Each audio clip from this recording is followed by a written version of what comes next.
Jadi ada dulu orang India, ini orang India nih, tinggal di lingkungan orang-orang Hindu, seorang perempuan. Tapi dia akhirnya entah kenapa ceritanya dia masuk Islam. Ya, dia masuk Islam tapi menyembunyikan keislamannya rapat-rapat. Dia diem, nggak ngasih tahu Islamnya karena lingkungan semua orangnya Hindu semua gitu. Dia kayak ngerasa nggak cukup. Ya, akan ada hal yang sangat buruk terjadi padanya kalau dia menyatakan keislamannya. Subhanallah, dia beberapa tahun sesudah dia Islam ini dia kena penyakit, kena kanker, udah langsung stadiumnya tinggi gitu. Akhirnya dia terbaring, tak berdaya, dokter udah mulain pasrah semuanya, umur dia udah hampir habis gitu. Di saat seperti itu dia memanggil ada salah satu laki-laki Arab Muslim. Dia asalnya dia tinggal di Arab, hijrah kemudian menetap di sana pedagang di kampung tersebut. Ada satu hari dia bilang sama keluarganya, boleh nggak panggilin saya Fulan bin Fulan? Oh yang orang Arab itu? Iya. Orang mikirnya yang kayak jatuh cinta nih. Permintaan orang mau mati. Iya kan? Jadi diikutin aja. Panggilin lah tuh si Ustadz. Si laki-laki Arab ini tadi. Kan Ustadz dia pedagang. Sampailah di tempatnya dia gitu. Begitu di kamar dia di rumah sakit dia bilang boleh gak semuanya keluar. Saya mau ada rahasia yang mau saya sampein. Saya malu kata gitu. Orang mikirnya beneran, wah dia mau menyatakan cintanya nih kan. Permintaan orang mau mati gitu ya. Nah, jadi semuanya keluar tinggal berduaan nih sama laki-laki Arab itu. Terus dia bilang, dia ngasih dia udah siapkan jumlah uang dikasihkan ke si orang Arab itu. Terus dia bilang, saya minta kepada kamu, saya ini muslimah. Saya udah masuk Islam. Dia bilang tapi saya sembunyikan Islam saya dari keluarga saya. Saya minta tolong sama kamu kalau saya meninggal dunia tolong mandikan saya, kafani saya, sholati saya, kuburkan saya. Tapi kan nggak memungkinkan pas langsung mati langsung dikerjain. Jadi dia bilang gini, saya akan minta keluarga saya untuk langsung nguburin saya. Nanti malam-malam kamu ambil jenazah saya, perlakukan seperti mana selayaknya jenazah umat Islam. Kasihin duitnya, tolong belikan semua peralatan-peralatan untuk meninggal. Dia bilang oke, siap. Udah tuh, meninggallah dia. Beneran tuh, langsung dia bilang sama keluarganya tolong langsung kuburin aja saya gak mau nyusahin. Karena kan dibakar apa segala macam tuh kan biayanya mahal. Itu tuh ada tarifnya tuh. Mau bakar apa open.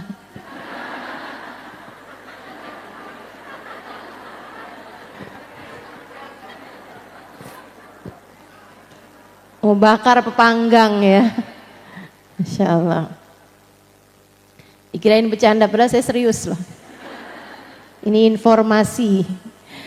Teman-teman sekalian, akhirnya jadi dia bilang tolong langsung kuburin aja. Dan bener langsung dikuburin tuh sama mereka. Jadi ditandainlah sama dia kuburannya kan. Oh, dari pohon Kamboja 3 kuburan gitu kan. Ditandain sama dia. Malam hari dia bawa petromak. Dia gali kuburan itu. Begitu digali dia heran karena ternyata yang di dalam sudah berkafan. Kok masih kaget aja? Padahal sih udah cerita bolak-balik loh ini. Itu tadi dia lupa ya. Baiklah.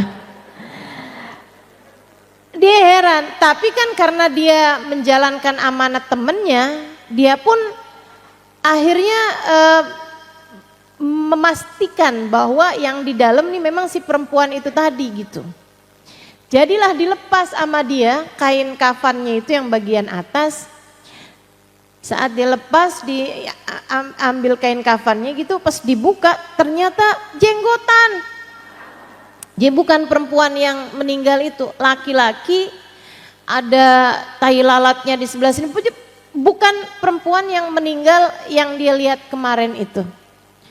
Jadi kaget banget, akhirnya dia masukkan kembali jenazah tersebut ke dalam kuburnya, dia uruk lagi. Nah, kain kafannya yang paling atas itu diambil sama dia, mau nyari gimana caranya biar dia bisa mensolati jenazah temennya itu. Di sekitar situ nggak ada kuburan baru selain kuburannya dia, karena memang nggak ada yang meninggal selain dia. Dan di kampung tersebut nggak ada orang Islam, artinya nggak ada orang yang pakai kain kafan. Jadi dia heran gitu. Udah tuh berbulan kemudian dia berangkat pergi haji. Dia memang pergi haji gitu tahun itu. Di saat dia pergi haji tuh kain kafan yang itu dia bawa kemana-mana sambil dia doa. Ya Allah, saya kepengen nih jalanin amanat temen saya nih perempuan, saya nggak tahu gimana cara jalanin amanatnya. Dia dikuburnya di mana saya nggak tahu gitu kan. Mendadak hilang dari kuburannya, ganti orang tuh kan gimana ceritanya gitu. Satu hari saat dia lagi di Masjid Haram dan dia kemana-mana memang bawa tuh kain kafan itu mana-mana. Ntar kalau dia tawaf dia taruhin sama dia di pundaknya kayak gitulah. Ada orang habis selesai dia sholat nyamperin dia gitu. Dia bilang, Pak, boleh saya tanya itu kain apa yang Bapak bawa? Saya liatin Bapak bawa kemana-mana. Dia bilang, iya nih ini kain kafan. Kain kafan nih Pak, sama persis ya sama yang dipakai Bapak saya ketika meninggal. Wah, ini jangan-jangan jawaban nih dari doanya dia selama ini, karena kan minta biar bisa jalanin amanah kan. Akhirnya dia bilang, kain kafan ini Pak nggak umum dipakai orang. Tapi saya pakai kain kafan ini, adanya cuma di daerah tertentu lah gitu kan. Tapi saya pakai kain ini waktu nguburin bapak saya. Bapak kamu meninggal kapan? Dikasih tahu hari yang sama dengan meninggalnya temennya yang perempuan itu tadi. Dia bilang, bapak kamu meninggal di mana? Di Mekah dan dikuburkan di Ma'la. Di Hajun, dekat kuburannya Sayyidah Khadijah bintu Khuwailid, istri baginda kita Nabi besar Muhammad. Di Ma'la sana tuh di Hajun. Akhirnya dia bilang, bapak kamu kayak apaan orangnya? Begini, kok mirip ama yang dia lihat. Ada tai lalatnya ya di sebelah sini, kok bapak tahu? Jangan-jangan ya, kenapa gitu Pak? Diceritakanlah ceritanya amanat perempuan yang di India sana itu. Dia bilang, wah kalau gitu saya penasaran juga Pak. Yuk Pak, kita gali kubur bapak saya. Berdua sama beberapa orang, mereka pun kemudian pergi ke sana, ke kuburannya si bapak itu. Bener dong, begitu digali kuburannya, yang di dalam kuburannya laki-laki tersebut adalah seorang perempuan yang meninggal di India. Allah pindahin jenazahnya. Allah pindahin tuh jenazah. Jenazahnya perempuan meninggal di India mau Allah dipindahin ke Hajun, gak main-main. Karena dia beriman. Allah gak mau nih wanita beriman muslimah ini dikuburkan di pekuburan yang bukan pekuburan orang Islam. Karena Allah melihat hati. Hatimu beriman, hatimu penuh dengan keimanan, gak pantas untuk kumpul sama mereka-mereka ini yang tidak beriman. Jadi sama Allah dipindahkan, gak tanggung-tanggung. Allah mindahinnya gak dikaret.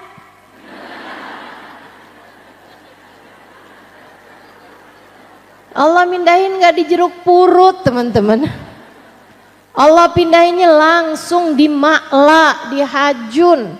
Dekat perempuan nomor 1, Sayyidah Khadijah bintu Khuwailid. Istri baginda kita Nabi besar Muhammad sallallahu alaihi wasallam. Wanita yang nomor 1 satu beriman kepada Allah Subhanahu wa taala. Perempuan pertama beriman siapa? Sayyidah Khadijah bintu Khuwailid. Masya Allah, Masya Allah.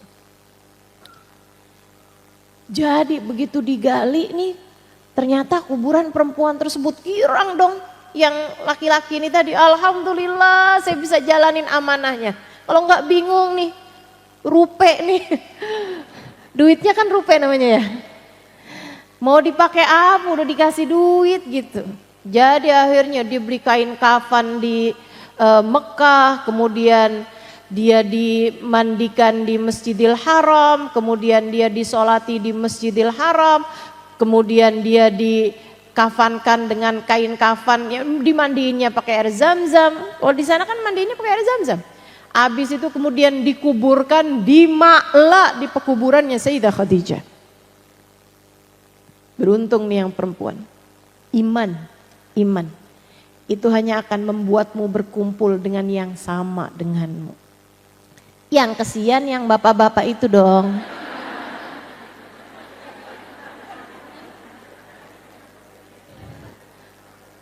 Meninggal di Mekah,